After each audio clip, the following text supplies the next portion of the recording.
Amen. Tayo po nga lahat, tayo po nga tumayo para po sa ating confession of faith. Ating po muli ideklara, ating po nga pananampalataya. Basahin po natin ito ng sabay-sabay at patuloy po namin unawain ang bawat talata nga nakasaad po rito. I believe in God the Father Almighty, Creator of heaven and earth. I believe in Jesus Christ, His only Son, our Lord, who was conceived by the Holy Spirit and born of the Virgin Mary, was crucified, died, and was buried. The third day He rose again from the dead. He ascended to heaven and is seated at the right hand of God the Father Almighty. From there He will come to judge the living and the dead. I believe in the Holy Spirit, the Holy Universal Church, the communion of saints, the forgiveness of sins, the resurrection of the body, and the life everlasting.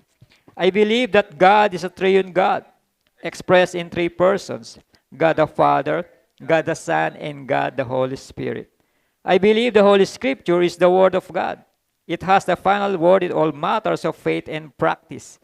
I believe the Holy Scripture is authoritative, true, without error, providentially preserved, sufficient for salvation and Christian living. Amen. Habang tayo po yung nakatayo, makibukas po tayo sa ating pong teksto. Makibukas po tayo sa Book of John, John chapter 4, verse 23 to 24. John chapter 4, verse 23 to 24. At basahin po natin ito ng sabay-sabay. Basahin po natin lahat, no? Sabay-sabay. John chapter 4, verse 23. Yet the time is coming and has now come when the true worshipers will worship the Father in spirit and truth. For they are the kind of worshipers the Father seeks. 24. God is spirit, and His worshipers must worship in spirit and in truth. Tayo po pa sa mandaling manalangin. Ang papuri, pagsamba, pagdakila ay naayon lamang sa iyo, aming amang banal na nasa langit. Nawa patuloy mong pagpalain, Panginoon, ang iyong salita na aming nabasa sa oras na ito. At patuloy mong bigyan kami ng kaunawaan na maintindihan namin, Panginoon, ng mga talatang ito. Sa iyo namin patuloy na itinataas ang pag-aaral na ito, ang pag-ninilay-nilay ito na ipong banal na salita. At tulungan mo kami, Panginoon, na maabot ang iyong pamantayan sa pamamagitan ng iyong mga salita. Ito ang sinasamot, dinadalangin, in Jesus' name. Amen. Amen. Makakaupo na po ang bawat isa. Kamusta po ba tayo dyan?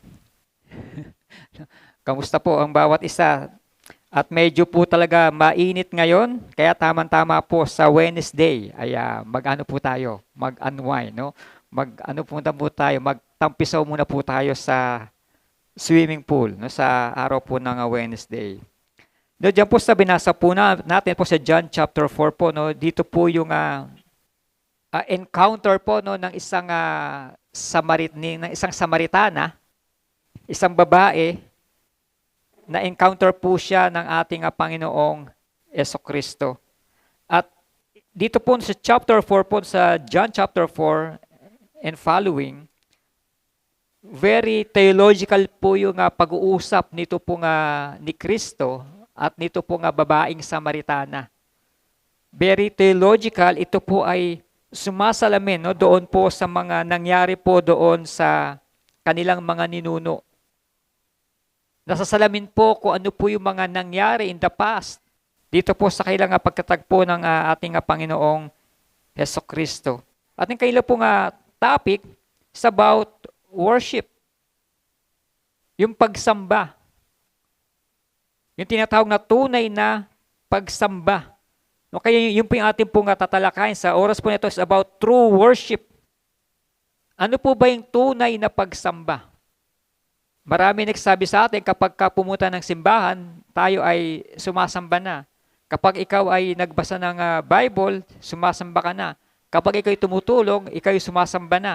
No, ganun po ba yung definition po ba ng true worship? Sa panahon po in the Old Testament time, ang pagsamba po nila ay sa pamamagitan ng pagpapaterapa. Sila po ay dadapa, nakabuka po yung kailang dalawang kamay at nakasayad po yung kailang noo doon po sa lupa, para nakaganyan po yan. Kung ganun po yung form of worship po nila during their time, ganun din po ba yung form ng worship natin ngayon? Kung ganun po yung preference noon, hindi pala tayo pasado. Kapag pinag-usapan yung tinatawag na true worship, kung yun po yung pinakabasehan. Kasi wala ko nakikita ngayon na nagpapaterapa at nakasayad yung kailang noo sa lupa bilang kailan pong tanda ng pagsamba sa ating Panginoong Diyos. At yan po yung ating pong pag ninilayan po sa oras po ito is about true worship. Bigyan muna po natin ng konting background. Ito po encounter po ng babaeng Samaritana maging ng ating pong Panginoong Hesukristo. Dito po sa verse 1 ng chapter 4, sabi po rito, the Pharisees heard that Jesus was gaining and baptizing more disciples than John. Although, in fact, it was not Jesus who baptized, but his disciples. When the Lord learned of this, he left Judea and went back once more to Galilee. Sa verse 4, now, he had to go through Samaria. So he came to a town in Samaria called Sychar, near the plot of ground Jacob had given to his son Joseph. And Jacob's well was there, and Jesus tried as he was from the journey, sat down by the well. It was about the 6th hour. No? Si Jesus po ay napadaan po doon po sa Samaria, kung saan ay nadaanan niya po isang balon po doon. No? Siya po ay nagpahinga po doon sa kanyang mahabang paglalakbay. Siya po ay nagpahinga na nauhaw. Nagpahinga po siya doon. Ang tawag po sa Jacob's well. Verse 7, when a Samaritan woman came to draw water. Meron pong babae dumating at siya po ay sumasalok ng umiigib po ng tubig. At sabi ni Jesus, will you give me a drink? Pwede bang bigyan mo ko ng maiinom? Verse 9, the Samaritan woman said to him, you are a Jew and I am a Samaritan woman. How can you ask me for a drink? Bakit ka naipag-usap sa akin? Sabi ng Samaritana. Sabi ng babae, ikaw ay Hudyo. Ako ay Samaritana. Doon pa lang po, meron na pong tinatawag na barrier. Meron na pong hinaharangan na po nitong babaeng Samaritana, yung kanila pong pag-uusap. Ibig sabihin, merong isang matinding pangyayari between the Jew and the Samaritan. Merong hidwaan sila in the past na hanggang sa panahon po nito ay dala-dala po nitong babaeng Samaritana. Ano kayo ibigin sabihin na, bakit ka naipag-usap sa akin? Hindi ka dapat naipag-usap sa akin, kasi Hudyo ka, ako'y Samaritana. Wala tayong fellowship. Hindi tayo dapat na nag-uusap. Pinuputol na po ng babaeng Samaritana yung kailang conversation. And in fact, si Jesus po siya po ay nag-i-initiate po ng conversation. Siya po ay unang umaabot po dito po sa babaeng Samaritana. Then, sa pagpapatuloy po, Jesus answered her, if you knew the gift of God and who it is that asks you for a drink, you would have asked him and he would have given you living water. Sir, the woman said, you have nothing to draw with, the well is deep. Where can you get this living water? Are you greater than our father Jacob, who gave us the well and drank from itself, as did also his sons and his flocks and herbs? And Jesus answered, everyone who drinks this water will be thirsty again. Verse 14, but whoever drinks the water I give him will never thirst. Indeed, the water I give him will become in him a spring of water welling up to eternal life. 15, and the woman said to him, sir, give me this drink. Give me this water so that I won't get thirsty and have come to keep coming here to draw water. From verse 1 to verse 15, nag-o-offer ang ating Pang Hesukristo ng tubig kung saan ito yung pinagmumulan ng buhay, at kapag meron ka nito at natanggap mo ito ay hindi ka na daw kailanman mauuhaw. Ang sabi ng babae, napakaliteral ang kanyang pagkakaunawa. Bigyan mo ko ng ganyang tubig para hindi na ako mauhaw at hindi na ako pumunta rito para umigib. No, parang unlimited yung water na yun. Para ka merong tinatawag na fountain of water. No? Give me this water so that I won't get thirsty and have to keep coming here to draw water. Wala bang kapatid to? Wala bang at siya yung babaeng umiigib, no? Verse 16, he told her, sabi ni Jesus, go, call your husband and come back. I have no husband, she replied. Jesus said to her, you are right. When you say you have no husband, the fact is you have had 5 husbands and the man you now have is not your husband. What you have just said is quite true.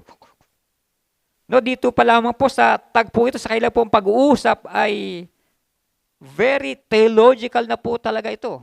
At ito po ay napakalalim po ng pakakahulugan, napakalalim po ng meaning dito po nga pagtatagpo ng ating Panginoon Jesucristo sa magitong babaeng Samaritana. Dito pa lang po sa living water, dito pa lamang po sa go call your husband, at you have had 5 husbands, ito po ay sumasalamin po doon sa buhay po ng kailang mga ninuno, ng kailang mga ancestors. Kaya sabi ng babae, sabi niya, are you greater than our father Jacob? Mas higit ka pa ba sa aming mga ninunong si Jacob? No, napakalalim po ng nito po nga pag-uusap po ito, at medyo talagang sumasalamin po ito dito sa mga pangyayari po sa kanilang mga ninuno. Sa verse 19, sir, the woman said, I can see that you are a prophet. Our fathers worship on this mountain, verse 20, our fathers worship on this mountain. Look, nasaan po ba sila? Nandun po sila sa Samaria. Kaya sabi ng babae, our fathers worship on this mountain. But you, sabi kay Jesus, but you, Jew, claim that the place where he must worship is in Bethlehem. Jerusalem, sorry. Must worship is in Jerusalem. Ang sabi ng babae, nakikita ko na ikaw isang propeta. Dahil nakikita mo ang mga bagay sa panginaharap. Ang aming mga ninuno ay sumasamba o sumamba sa bundok na ito. At kayo mga Hudyo, sinasabi nyo na sa Jerusalem lamang dapat sumamba. Sa Jerusalem lamang dapat sambahin si Yahweh. Pero dito kami sumasamba. Pasimula pa nung aming mga ninuno. In verse 21, Jesus declared, believe me, woman, a time is coming when you will worship the Father neither on this mountain nor in Jerusalem. And you, verse 22, you Samaritans, worship what you do not know. We worship what we do know, for salvation is from the Jews. Kayo mga Samaritana, kayo mga Samaritan, hindi nyo kilala, hindi nyo alam kung sino yung sinasamba ninyo. Kami mga Hudyo, kilala namin kung sino yung sinasamba namin at kung sino yung dapat na sambahin. And sa verse 23 sa ating pong teksto, yet a time is coming and has now come when the true worshipers will worship the Father in spirit and truth. For they are the kind of worshipers the Father seeks. And verse 24, God is spirit, and His worshipers must worship in spirit and in truth. Dito pa lamang po, no? Napakalalim na po nung talakayan po ng ating Panginoon Jesucristo at maging yung Samaritana. Ngayon, what is true worship?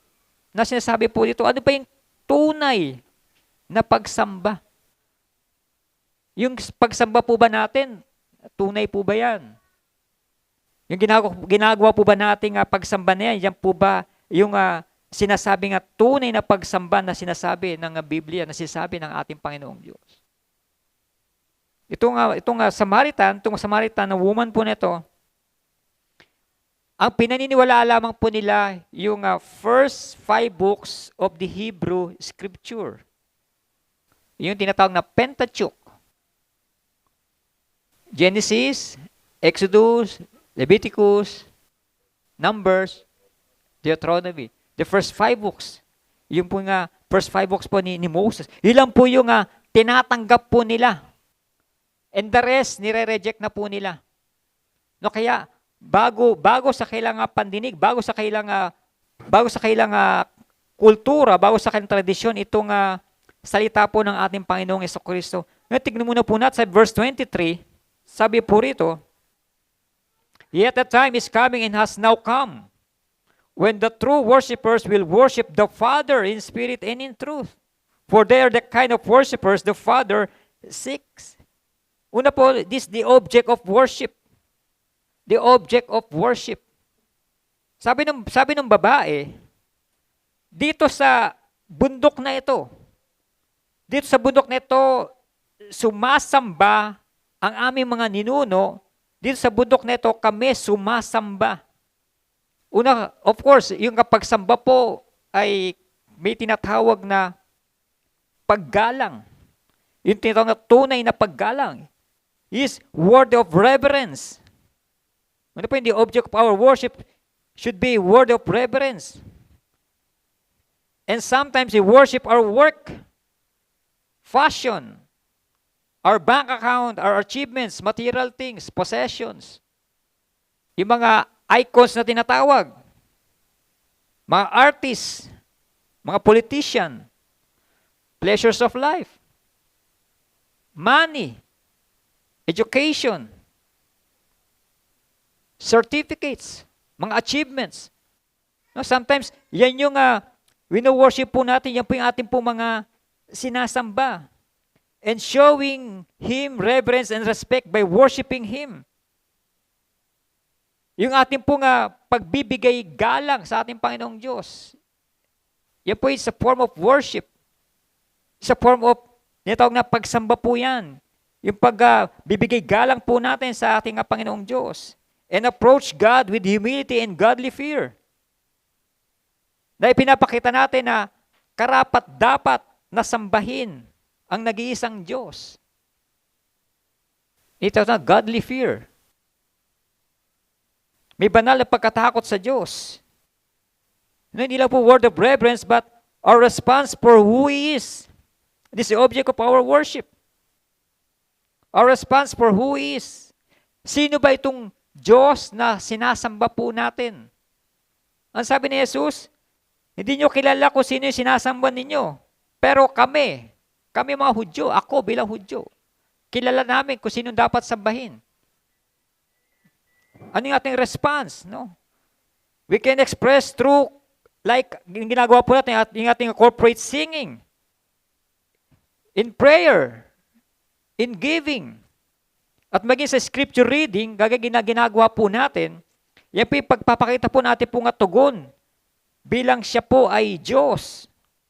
Yung pag-aaral po natin, act of kindness, gratitude, yung pasasalamat po natin. Yan po yung mga response po natin dahil siya po ay karapat-dapat na pag-alayan po ng lahat ng mga bagay po na yan. Hindi lang po tayo mga spectators, mga miro na tinatawag. Our acting, we participate not as spectators, but our worship should be holy and sacred. Dahil siya ay Diyos, siya ay banal na Diyos, siya ay mabuting Diyos, and He is a just God. This is the object of worship na dapat makita po sa bawat sa po sa atin. Ang sabi po ng babae dyan, our fathers worship on this mountain, but the Jews claim that the place where we must worship is in Jerusalem.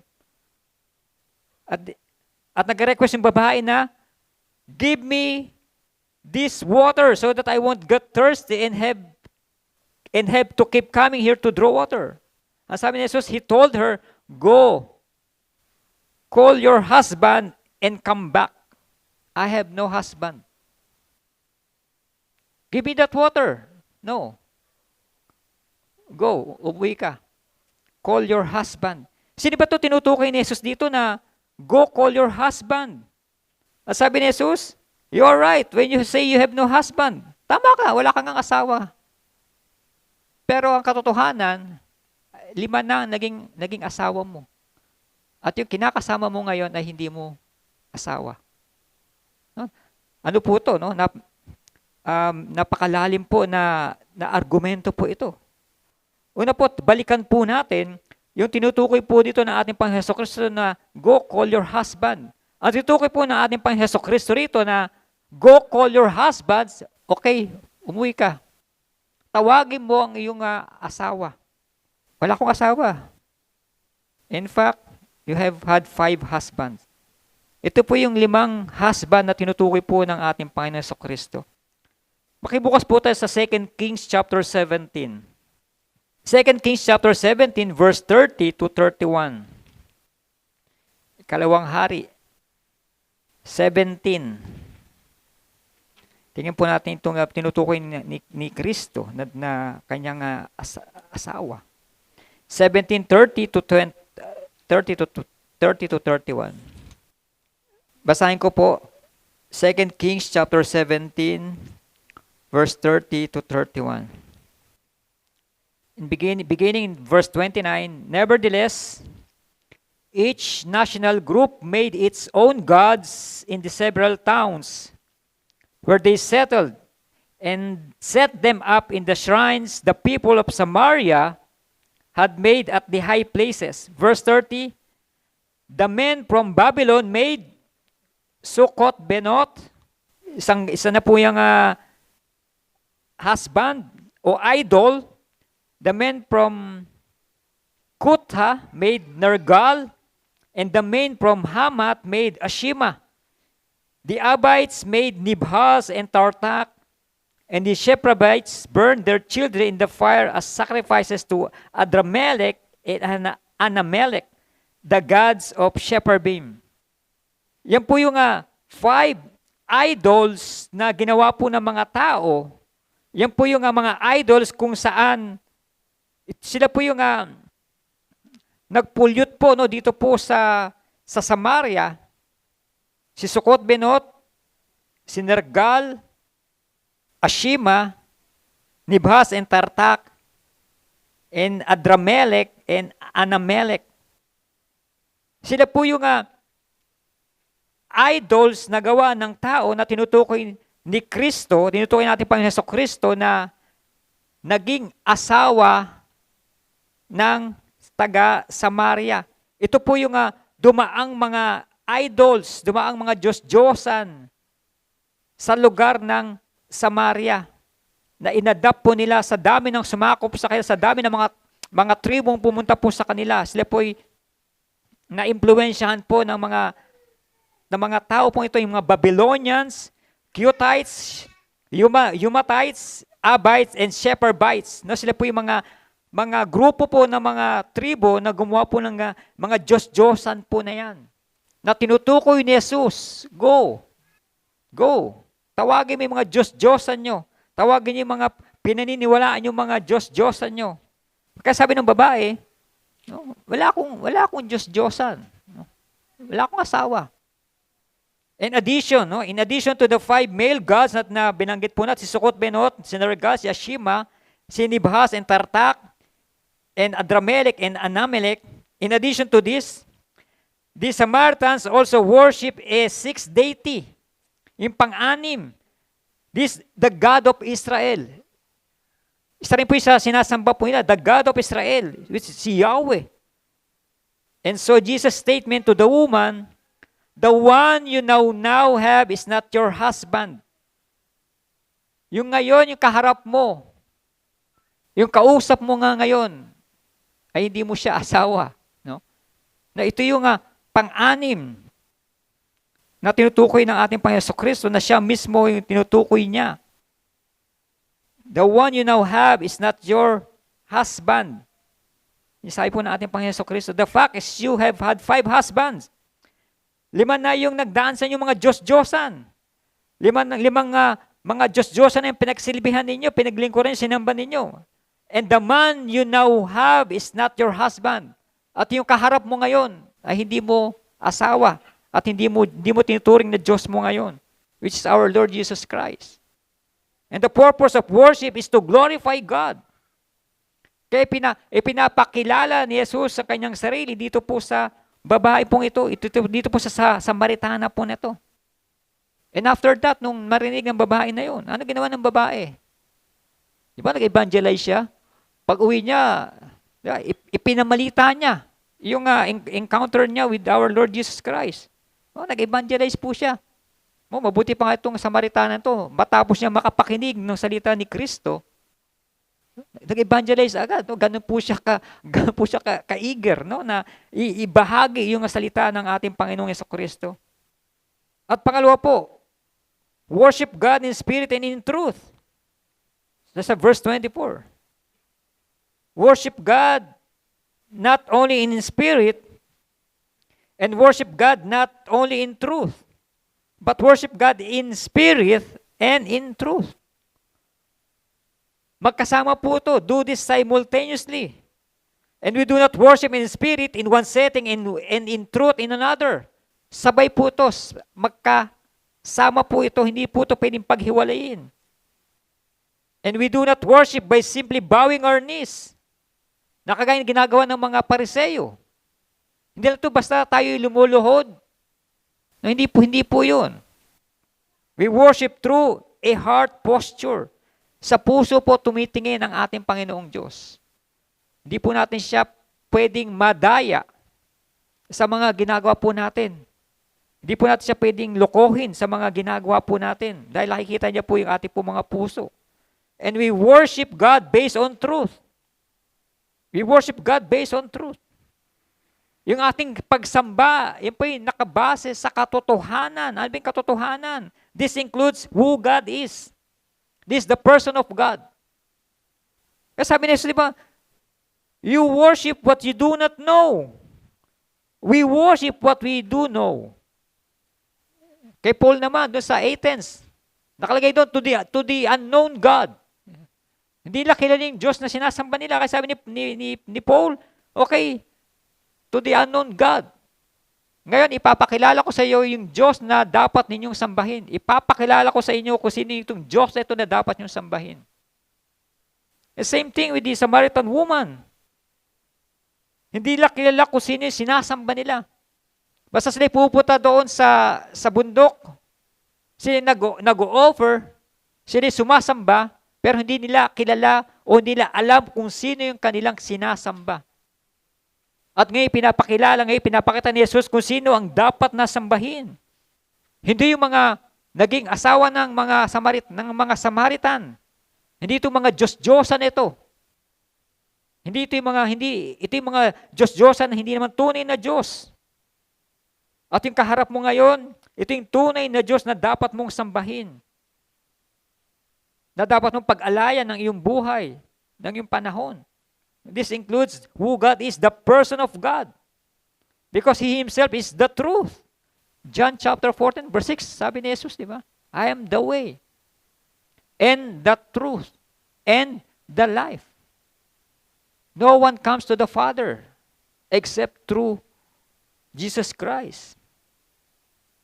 Walang ibang pamamaraan, walang ibang daan, walang ibang katotohanan maliban kay Jesus. Kaya kapag may narinig po tayo, may iba pang way, may iba pang katotohanan, pero hindi po yun ang sinabi ng Biblia. Ang sabi ng Biblia, Jesus is the only way, the only truth, and the only life. Patungo sa Diyos Ama. And truth centers on His person. Is the person of God. Siya na mismo yung katotohanan. We worship God based on truth. Kaya pinapakilala ni Jesus, ako yung katotohanan. Kaya ano ginawa ng babae? Pagkatapos niya marinig itong katotohanan. No? Binigyan po siya tinatawag na illumination. Ipinaunawa ng Santong Espiritu sa babaeng ito, yung tagpong ito.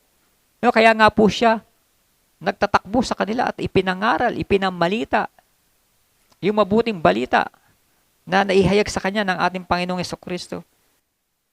We worship God based on truth Not only that, the truth of who we are. Ito yung katotohanan patungkol din po sa atin. It also includes the truth about our circumstances. Yung pagsamba po, hindi po yan nakabase kasi pakiramdam ko ngayon maganda. Kaya sasamba ako sa Diyos ngayon, sasamba ako kay Kristo. Kasi maganda yung pakiramdam ko ngayon, okay ako. Okay kami ni Mister, okay kami ng mga anak ko, okay kami ng pamilya ko. Kaya okay ako sumamba ngayon. No. We worship God even we experience heartaches. Kahit na hindi maganda yung sitwasyon natin sa buhay. We have to worship God. We also worship in joyful circumstances. Lalo na siyempre kapag tayo ay nagagalak. Yan yung ating pagsamba. Truth itself can be a means of worship. And we worship God when we declare His truth. Isa rin palang pagpapakita ng pagsamba sa Diyos kapag naipapahayag natin ang katotohanan ng Kanyang salita. It's a form of worship. We worship God when we declare His truth. And we worship God when our attitudes, actions, and words declare that He is worthy of our praise. Yung mga naisip natin, sinasabi natin, yung mga ginagawa natin na nagpapahayag ng kadakilaan ng ating Panginoong Diyos ay pagpapakita ng pagsamba po sa Kanya. Kaya mga ginagawa po natin, maging aware po tayo. Yan po ba ay nakikitaan po ba tayo ng tamang pagsamba? Nakikitaan ba tayo ng pagsamba natin sa ating nag-iisang Diyos sa pamamagitan po natin mga sinasabi, ginagawa, naiisip? At pangatlo po, the truth of what God does. Kung ano yung ginagawa ng Diyos is the works of God. The word of truth is the gospel of salvation. Worship God in truth and in spirit. It's the word of truth. Ano ba yung ginagawa ng Diyos? Saan natin makikita yung ginagawa ng Diyos? Primarily, siyempre, dito po sa Scripture. Secondary, makikita natin sa nature. Pero based doon sa Scripture, yung ginagawa ng ating Panginoon, diyan po natin siya makikita, yung tinatawag na revelation. Yung revelation po ng ating Panginoong Diyos. Yan po yung pagpapakita na dapat po natin siyang sambahin. Dahil siya ay totoo. Siya po ay tunay. Siya po ay buhay na Diyos. But what about the Spirit? Worship God in truth. Okay, siya yung katotohanan mismo. Dapat siya sambahin dahil siya ay dapat na pag-alayan ng lahat ng mga papuri, pagsamba dahil siya yung katotohanan, sa kanya nagmumula ang buhay, siya yung daan, at lahat ng nilikha ay nagmumula sa kanya base sa salita po ng ating Panginoon. But what about the Spirit? Ang sabi sa John chapter 3 verse 6, flesh gives birth to flesh, but the Spirit gives birth to spirit. And sabi naman ni John Piper, true worship comes only from spirits made alive and sensitive by the quickening of the Spirit of God. And God's Spirit ignites and energizes our spirit. Nasibin nagpapalakas sa Espiritu na meron po tayo. That's the Spirit of God. That's the Holy Spirit. Siya rin mismo ang nag-energize po sa Espiritong meron po tayo.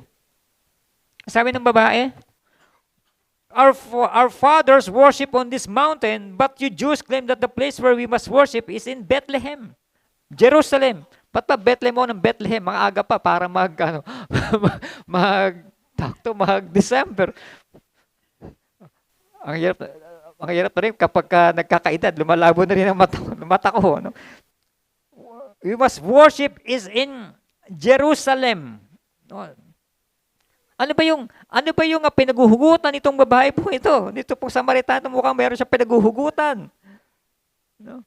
Bakit? Sinasabi ng babae ito na aming mga ninuno dito na sumamba sa bundok na ito.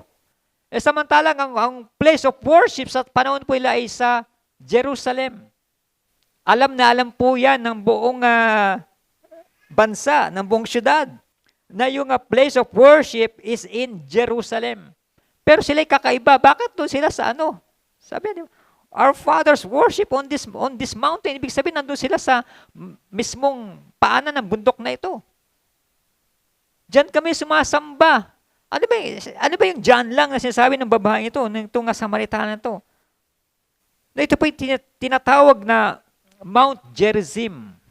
Ito yung sabi ng babae na, our fathers worship on this mountain. Ito yung Mount Gerizim. Ano ba yung history po nitong Mount Gerizim na to? At meron tinatawag na Mount Zion. Ito, narinig po natin yan. Usually, kilala natin yung Mount Zion. But yung Mount Gerizim, yan po ay lugar, yung bundok kung saan sumasamba itong mga Samaria, itong mga Samaritana o Samaritano. Balik po tayo, no? Back to hindi po back to the future, no? Balik po tayo. Tingnan po natin yung pinaguhugutan nito pong argumento po nila at ano yung pinaglalaban nito pong Samaritanang babae po na, Samaritana po na to. Meron po tatlong napakahalagang dates, napakahalagang petsa po sa kasaysayan po ng Israel. Meron pong tatlong mahalagang noong 930 BC, noong 930 BC po yan. Hindi pa po AD, BC, before Christ. Pero mali po ito, no? Actually, may argumento ko rito. 930 BC, di ba? Meaning ng BC ay before Christ daw. From eternity past, nandito na si Christ, no? Pero paano naging before Christ? Before the creation of the world, before the foundation of the world, nandyan na siya at siya nga yung lumikha. No? Okay, for the argument nila. Noong 930 BC, no, dito po nagkaroon tinatawag na divided kingdom. Ano po yung divided kingdom? Before kasi yung Israel, yung bansang Israel po, modern day Israel, buo pa po sila, isang bansa pa po sila noon. Sino yung Israel natin? Kayo nagmula yung pangalan Israel? Di ba? Kay Jacob. From that time na siya po ibinansagang Israel, no, yun po yung sinasabi natin nga bansa na ngayon, noong 930, na-divide po yan. Ang tawag po dyan ay divided kingdom. Nung pecha po na yon. Yung Northern Kingdom po ay na pinamumunuan ni Jeroboam. Ito po yung mga nag-aklas. Kasi hindi nila nagusto na yung pamamahala ng hari. No, ang tawag po sa kanila ay Northern Kingdom, yun yung Israel. Narito yung Israel, Northern Kingdom. Then, siyempre kung may Northern Kingdom, may Southern Kingdom. Kung mabasa Israel pa ganun, nahati po yun, Northern Kingdom, Israel, yung Southern Kingdom, ang tawag po doon ay Judah, na pinamumunuan po ni King Rehoboam, anak po ni Haring Solomon. Noong 930 BC, nahati po yun, yung time po na nahati po yung bansang Israel. Then yung 722 BC, itong Israel, ito yung Northern Kingdom o Israel, ang kanyang capital ay Samaria. Which is po yung tinatalakay po natin ngayon. Israel po, yung capital po ay Samaria. At yan po ay nasakop po. Nalupig po yung Israel po na yan ng Assyrian army.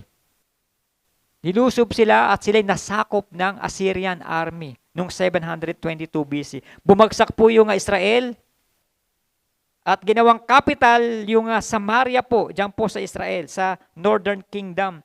At yung place of worship po nila, yung tinatawag na Mount Gerizim, near Shechem.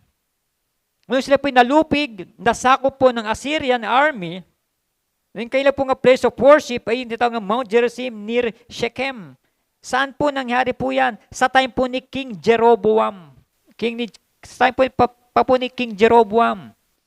Kasi nga gusto ni Jeroboam, nang siya ginawang hari, hindi niya na po pinapupunta yung taga Northern Kingdom o yung taga Israel. Hindi na po pinapupunta sa Judah. Hindi na pinupunta sa Jerusalem. Kasi kapag sila pupunta lagi sa Jerusalem, baka mawili na sila ron, hindi sila bumalik sa kanilang sa kanilang bayan. Di ba, nahati po sila. Kaya ginawa ni Jeroboam, nireplicate po nila kung anong meron sa Jerusalem. Kung ang Judah ay meron silang Mount Zion o in Jerusalem, sila may gumawa din po ng tinatawag na Mount Gerizim. Doon po sila nagpatayo ng mga templo ng rebulto doon sa Mount Gerizim kung saan doon sila sasamba.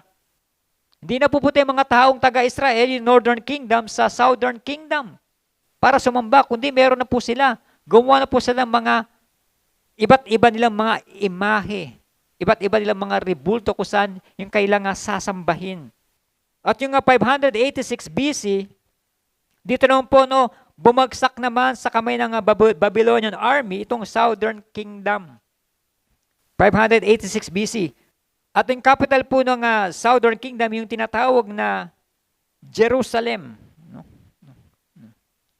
Judah po yung tawag po sa kanila nung sila po ay nahati. Judah po yung Southern Kingdom at ang kanyang capital po ay Jerusalem. Yung Jerusalem po na narinig po ninyo sa Israel, yun din po, same thing lang din po yun. Nung sila po bumagsak sa kamay ng mga Babylonian army, noong 586 BC. At ang kailang place of worship, yung Mount Zion or tinatawag na Jerusalem. Ito yung sinasabi ng babae na kayo mga Hudyo, sinasabi niyo sa inyo lang dapat sumamba. Dito kami sumasamba na ipinatayo ni Jeroboam nung nahati yung kaharian. No, yung po yung background po niya na sinasabi po ng babae na our fathers worship on this mountain. Yung mga ninuno pa namin sa time pa ni Jeroboam, nahati yung kingdom nung tayo nagkagalit-galit. No? Kaya nga po sila, yung sabi ng babae na, bakit ka nakikipag-usap sa akin? Diba, nga tayo? Divided kingdom nga tayo, diba? Hati na tayo. Diyan ka sa south. Ako sa north. Wala tayong fellowship. Kasi magkagalit tayo, magkaaway tayo. Same picture po nung North Korea and South Korea. Di ba? May border sila. Meron po silang hangganan. Nandun lang po sila pero hindi sila nag-uusap. Bawal sila mag-usap. Sabi ng babae, ba't ka nakipag-usap sa akin?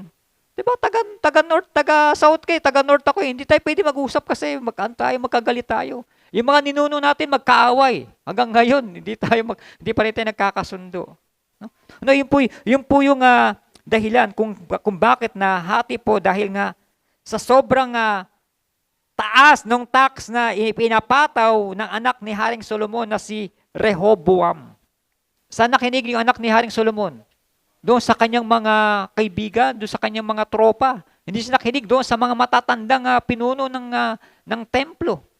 Hindi siya nakinig doon sa mga matatandang nakakaalam ng mga bagay-bagay. Kasi sobrang pagpapahirap ng anak ni Haring Solomon na si Rehoboam sa Israel. Kaya nag-aklas itong isang grupo sa pamumuno ni Jeroboam. Kaya nahati po sila. At marami ang napunta po kay Jeroboam, 10 tribo. 2 tribo lang napunta dito sa ibaba. Yun po yung sinasabi ng babae dito na our fathers worship on this mountain.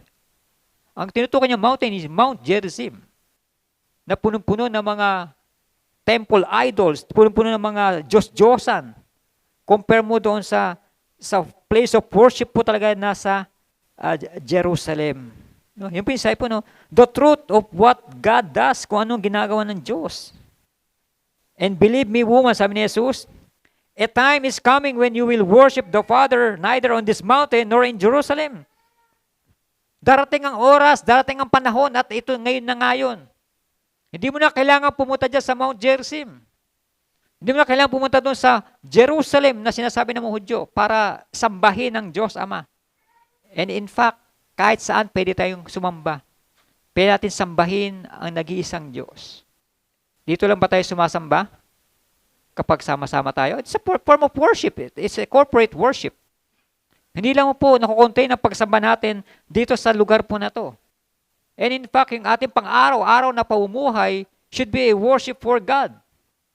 Hindi lang kapag tayo nananalangin, tayo nag-worship sa Diyos, hindi lang po tuwing tayo nagbabasa, nagde-devotion, Hindi lang po kapag tayo tumutulong sa ating mga kapwa, hindi lang po yun ang tinatawag na worship. Maging ating pang-araw-araw na paumuhay kahit nasaan po tayo, pwede tayong sumamba sa nag-iisang Diyos. Bakit? Dahil siya ay Diyos. Dahil siya ay nasa sa lahat ng dako. Walang lugar sa mundo natin, kahit sa outer space, na wala yung presensya ng ating Panginoong Diyos. Kaya pwede natin siyang sambahin kahit nasaang dako po tayo. Kahit nasa Mars po tayo, pumunta tayo sa buwan. Kaya nakakatawa din yung nakita ko sa social media na maging mga astronaut. Meron din po silang umattend din po sila ng service, na Sunday service. Totoo po 'yun. Na hindi lamang po dito yung pagsamba sa Diyos, maging doon sa ano ba yung sa kanila? ISS, International Space Station. Nasa outer space sila. Sumasamba sa Diyos. Wala bang presensya ng Diyos diyon? Nandun. Kahit sa Mars tayo. Padala tayo sa Mars, pwede tayo sumamba po doon. Kaya sabi ni Jesus dito, hindi lang diyan nakukontain yung pagsamba sa Diyos Ama, hindi lang diyan sa Mount Gerizim na sinasabi ng inyong mga ninuno. At hindi lang din dito sa Jerusalem na sinasabi ng mga Hudyo. Kundi pwede natin sambahin ang ating Panginoong Diyos sa lahat ng dako. At yung ginagawa po natin, this is a corporate worship. Sama-sama tayo nagpupuri sa ating Panginoong Diyos. At meron din tayong tinatawag na private worship, yung ating pang-araw-araw na pamumuhay na merong pagsamba sa ating Panginoong Diyos. Ito po ay corporate at meron pa rin po tayong tinatawag na private worship. No? Kaya, to worship in truth means to worship according to the whole counsel of God's Word. It also means that you come to God in truth, not in pretense or a mere display of spirituality. Tayo ba'y tunay na sumasamba sa Diyos? Tunay ba natin siyang sinasamba sa Espiritu at katotohanan? Because God is Spirit. Kaya natin siya sambahin sa Espiritu. Para natin malalaman na siya ay Espiritu sa pamagitan din ng kanyang katotohanan ng salita niya. Do we worship God in Spirit and in truth? Kaya malaman din po talaga natin yung katotohanan patungkol sa Diyos. Kaya malaman natin katotohanan patungkol sa kanyang salita. Bago natin sambahin ang tunay na Diyos. Sabi ni Jesus, you, Samaritans, worship what you do not know. Nawa, kilala po natin kung sino yung Diyos na sinasamba natin. Base sa description ng kanyang salita. Hindi po base sa atin, kundi base sa description ng kanyang salita mismo. Yung katotohanan ng kanyang salita na nagde-define kung sino itong Diyos na dapat nating kilalanin at dapat nating sambahin. Maging po yung mga tao po sa mga pinakaliblib na lugar. Meron din po sila mga Diyos na tinatawag, pero hindi lang po nila kilala kung sino yung Diyos po na yun. Kaya nga po sila gumagawa ng mga anito, gumagawa sila ng mga bagay kung saan ito yung mag-replicate ng Diyos para sa kanila. Malalaking puno, ginagawa ng Diyos siya kasi kakaiba. Yung araw, yung buwan, yung mga kaibang bagay, sinasamba nila yon. Maging bundok, sinasamba nila. Kasi hindi nila kilala yung Diyos na sinasamba nila. Kaya sabi ni Jesus, pinapakilala ko na sa iyo ngayon. Yung kaharap mo, mismo, ang Diyos na dapat mong sambahin. Kaya naunawaan ito ng babae. At ipinamalita niya doon sa kanyang mga... At pangatlo po, is the essence of true worship. The essence of true worship. Ano ba, pinakadiwa po talaga ng tunay na pagsamba. The essence of true worship is not external, but internal. Kasama po yung ating heart and mind, emotion and thought, spirit and truth. And sabi sa Romans chapter 12, verse 1, offer your bodies as a living sacrifice. And then it's a act of worship. No, whether we are talking all of life as worship or corporate gathering for worship, yet we are prone to identify worship with the externals. Ano ba yung mga externals na tinatawag? No? Kagaya itong, yung building na tinatawag, yung structure, no? How nice the building, yung attendance, how good the music is. These are not the essence. Hindi po yan. No? Yung mga external, hindi po yung pinakadiwa ng tunay na pagsamba, kundi po yung pinaka-internal po natin, pinaka-ibuturan ng ating pagkatao. And the essence of true worship is all about God, our Lord Jesus Christ. He sets an example. Siya na nagpakita ng mga halimbawa to fulfill the will of the Father. He fulfills it all. It's not about the creation, but the Creator.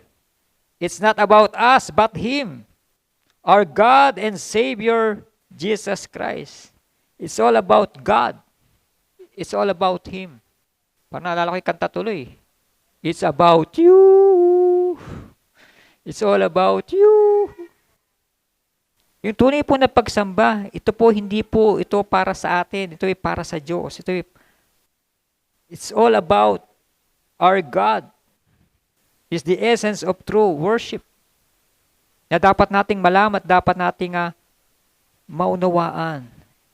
It's not about us but Him, our God and Savior, Jesus Christ. Kamusta po yung pagsamba po natin? Kamusta yung tunay na pagsamba na meron po tayo?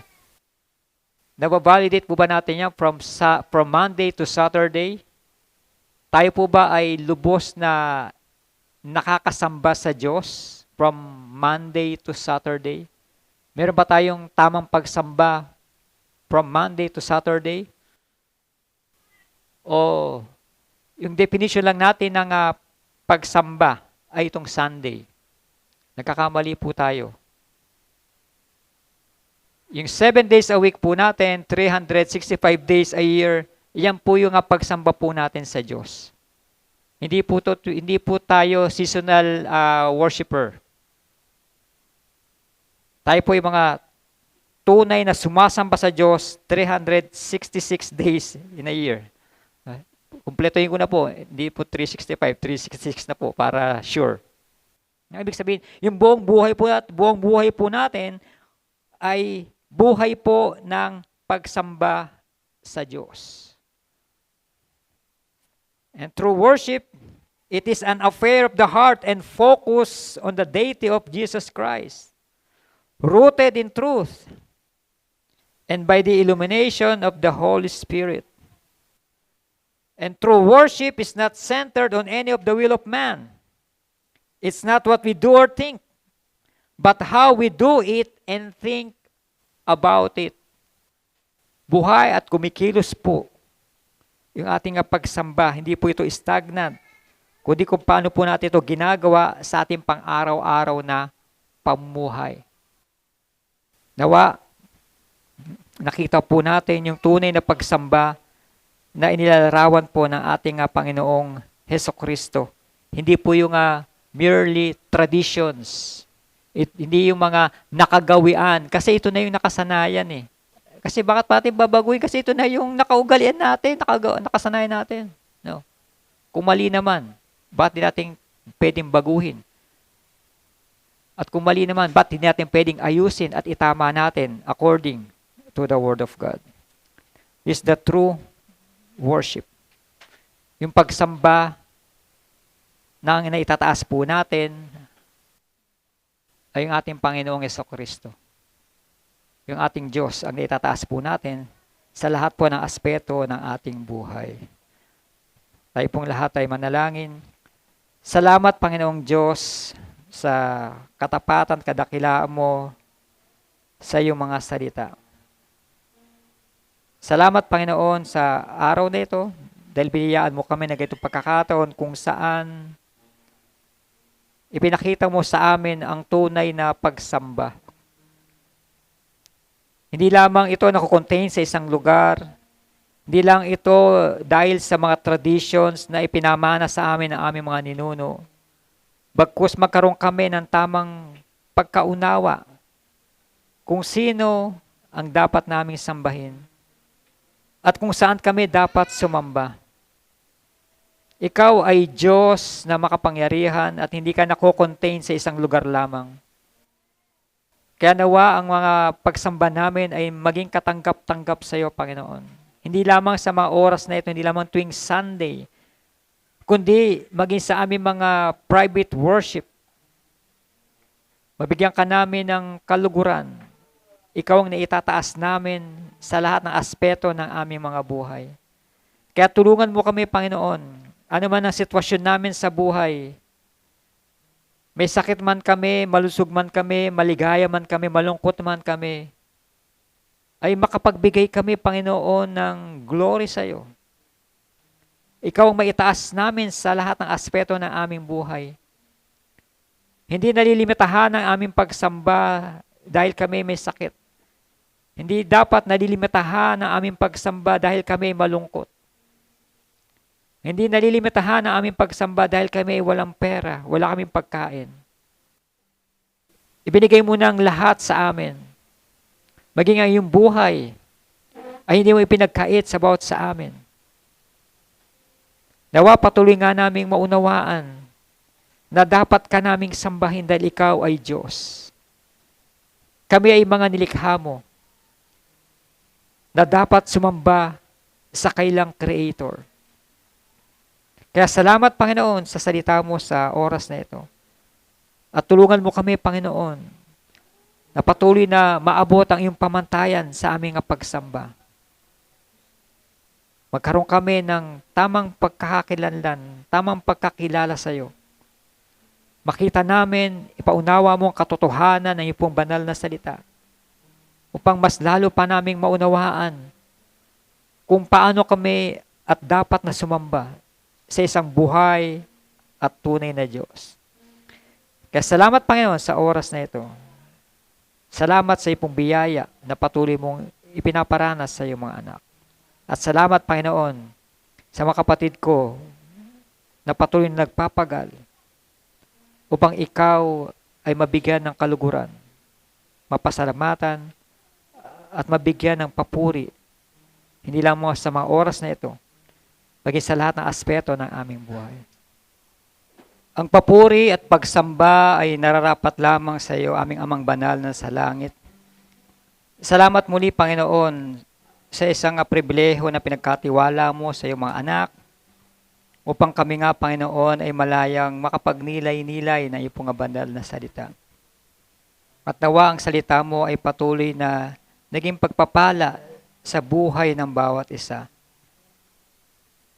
Naging kaganapan nga ito, Panginoon, sa amin bilang iyong mga anak, bilang mga mananampalataya. Salamat, Panginoon, dahil malaya kaming nakapag-aral, malaya kaming nakapagpahayag ng iyong mabuting balita ng kaligtasan. At salamat, Panginoon, maging sa mga oras na ito, sa mga talata mo na aming napagnilayan, tulungan mo kami, Panginoon, na maibigay namin ang pinakamainam na pagsamba sa iyo. Dahil ikaw ay buhay at tunay na Diyos.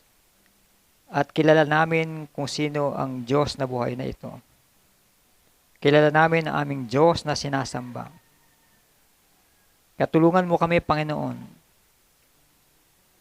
na mas makita pa namin ang aming mga sarili na patuloy na sumasamba sa iyo, patuloy na naglilingkod sa iyo, at patuloy na nag-aaral ng iyong banal na salita upang mas lalo ka pa naming makilala sa mas malalim na kaparaanan. Kaya salamat, Panginoon, sa oras na ito. Salamat, Panginoon, sa presensya ng bawat isa. Sa iyong mga anak, Panginoon, na nagpapagal para sa mga pag-aaral na ito. Nagpapagal para sa paglilingkod sa iyo, Panginoon. Nagpapagal para sa mabigyan ka ng kaluguran, mabigyan ka ng kapurihan. Nawa, Lord, patuloy mo itong alalahanin. At sa iyo namin patuloy na pinagkakatiwala, ang kalusugan, ang pag-iingat, maging ang buhay ng bawat isa. Nawa, maging katanggap-tanggap, Panginoon, ang aming mga pamumuhay sa inyo pong harapan. Kaya salamat, Panginoon, sa oras na ito. Salamat, Panginoon, sa biyaya mo na patuloy naming nararanasan.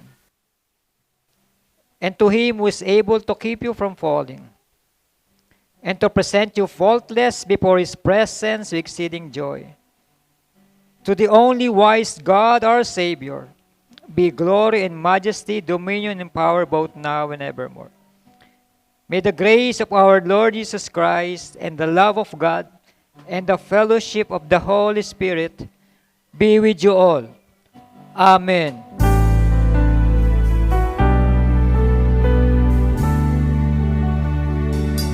In Christ alone will I glory, though I could pride myself in battles won. For I've been blessed beyond measure, and by His strength alone I overcome.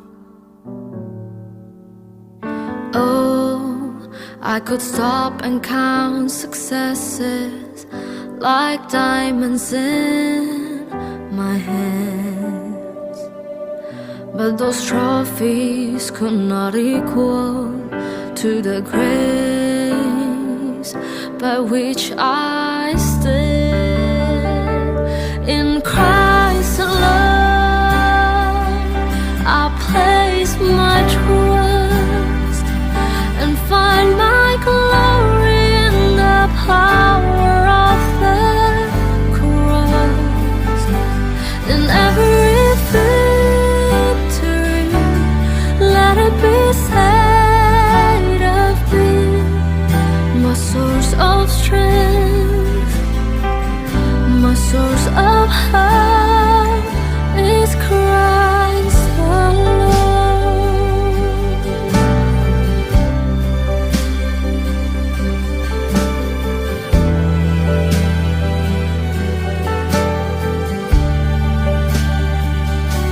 In Christ alone do I glory, for only by His grace I am redeemed. For only His tender mercy could reach beyond my weakness to my need.